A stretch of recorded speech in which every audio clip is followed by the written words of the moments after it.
Hello tout le monde, je m'appelle Angélique. J'ai commencé à me passionner pour le développement personnel en 1995 et j'étais certifiée coach en 2008. Alors si tu suis mes vidéos, tu as décidé de travailler sur toi-même et je t'en félicite. Je te propose comme à chaque fois de te munir d'un cahier dans lequel tu pourras travailler sur ce que tu visionnes sur les vidéos, faire les exercices, tu notes la date, le jour, la théorie, les mots-clés, et puis tu laisses toujours une page entre deux pour pouvoir toi y travailler. Ça te servira d'inspiration et tu pourras suivre tes progressions. Alors bienvenue dans cette deuxième vidéo d'une série dont le titre, dont le thème est l'orientation mentale.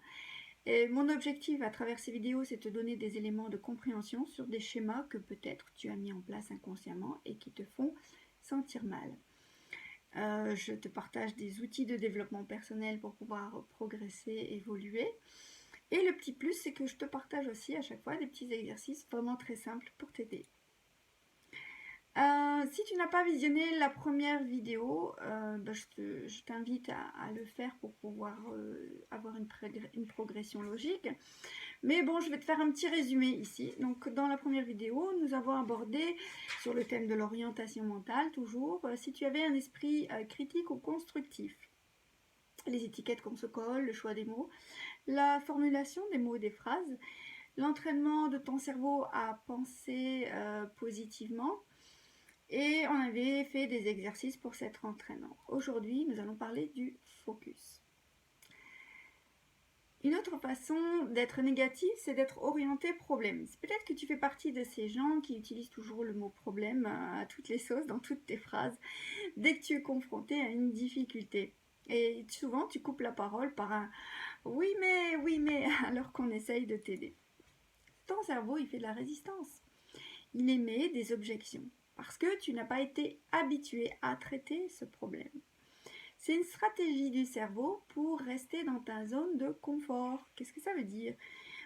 Quand on ignore son problème, là où on ignore son problème, c'est quand même plus facile parce qu'il n'y en a rien à résoudre.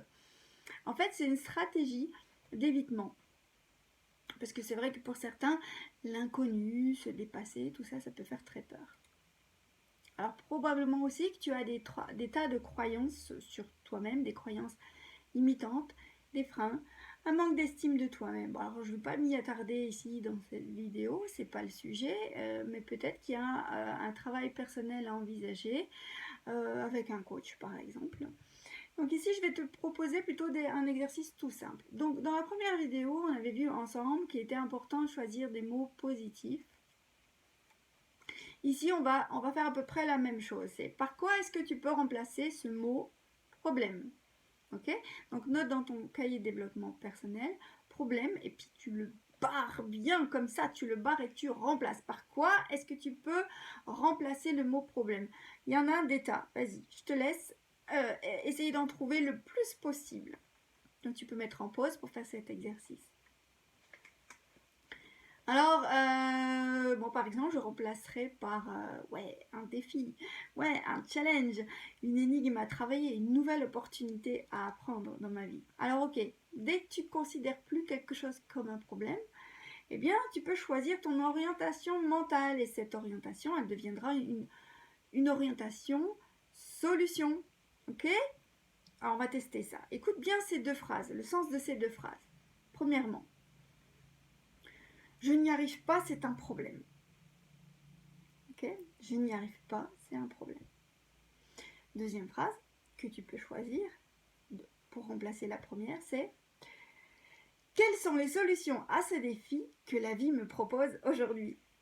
Alors, laquelle te met dans une énergie positive? Est-ce que tu saisis les sens différents de cette phrase? Alors, pour ça, on peut se faire aider. Il y a une technique en développement personnel qui s'appelle la technique de la baguette magique. Donc, tu peux dire cette phrase-là autrement. Alors, évidemment, on a conscience qu'on ne sait pas encore comment tu vas faire, quelle est la solution, mais tu peux t'exprimer comme si. Comme si. Donc, en attendant de t'engager à chercher des solutions à ces défis, eh bien, tu peux te faire aider, si tu le souhaites, par cette technique-là. En tout cas, cette technique, elle te permet de ne pas te donner l'illusion que c'est une fatalité. Allez, on met ça en pratique. Donc, par exemple, dans ton cahier de développement personnel, écris une situation qui te pose problème pour le moment. Et mets-toi en situation. Si tu avais une baguette magique, bah ouais, je te l'offre, vas-y, tout est possible. Qu'est-ce que tu pourrais arranger et comment est-ce que tu résoudrais ça? Quelles sont les solutions que la baguette a le pouvoir de t'apporter? Bon, ok, ça te paraît farfelu et impossible, mais sache que grâce à cette baguette magique, tout est possible et que tu y arrives. Vraiment, tu y arrives. Fais comme si tu y arrives. Alors, comment ça serait? Comment ça serait autrement? Qu'est-ce qui se passerait dans ta vie idéale? Comment tu te sentirais? Et puis tu peux lâcher prise parce que grâce à cette baguette magique, je te l'assure, tout est possible. Alors on va prendre un petit exemple. Par exemple, ta phrase c'est je tombe toujours sur le même genre de gars qui me fait souffrir. Ou le même genre de fille si tu es un garçon.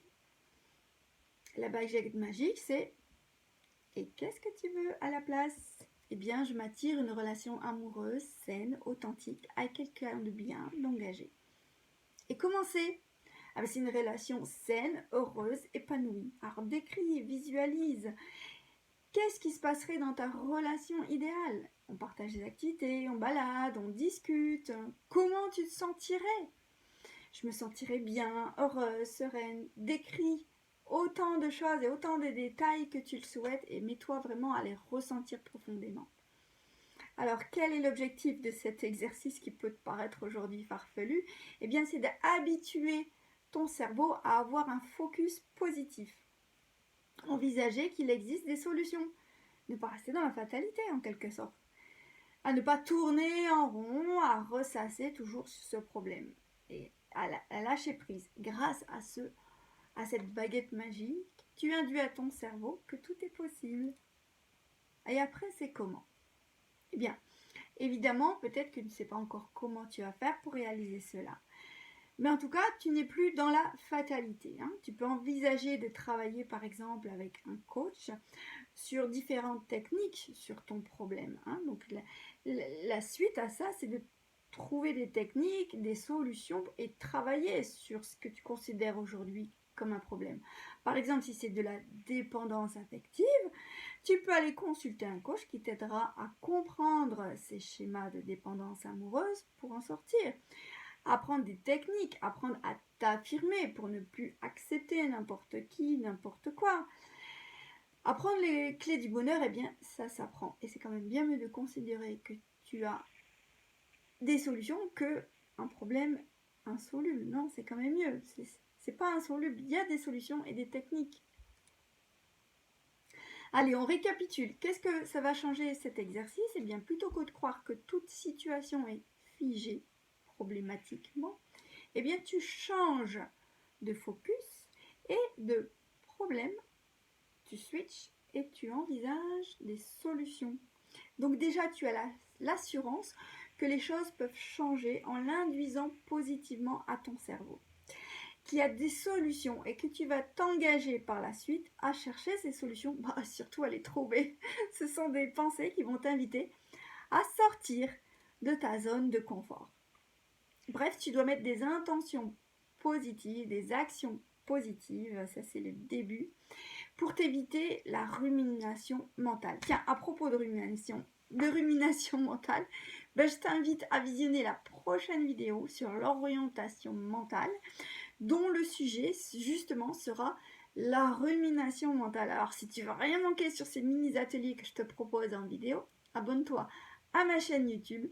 Si tu connais quelqu'un qui en a besoin, qui fait plaisir, partage cette ressource, ne garde pas toi pour toi. Et puis je te dis à très bientôt et coach mon vôtre.